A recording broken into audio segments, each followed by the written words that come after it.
নবীজি বলছেন কুল্লু মুস্কিরিন খামর, যত নেশা সৃষ্টিকারী বস্তু আছে সবাই মদ। খামর মানে কি? মদ।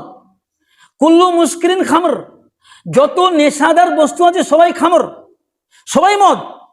ওয়া কুল্লু খামরিন হারাম, আর প্রত্যেক মদ হলো হারাম। তাহলে বোঝা গেল যে যত নেশাদার বস্তু আছে, সে বিড়ি আকারে হোক, সিগারেট আকারে হোক, গাঁজা আকারে হোক, গুটখা আকারে হোক, খৈনি আকারে হোক, যে কোনো বস্তু হোক, হিরোইন হোক, পাউডার হোক, কোনো আঠা দিয়ে হোক, সবাই হচ্ছে খামর। নবীজির ব্যাখ্যা, এটা কোনো আলেম ওলামার ব্যাখ্যা না, কোনো ইমাম ফুকাহার ব্যাখ্যা না।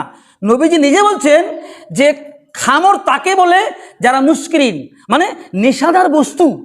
এখানে বস্তু বলেছে, নেশাদার বস্তু, পানীয় বস্তু না, নেশাদার বস্তু। সুতরাং প্রত্যেক নেশাদার বস্তু হচ্ছে খামর, আর কুল্লু খামরিন হারাম, আর খামর মানে কি? হারাম।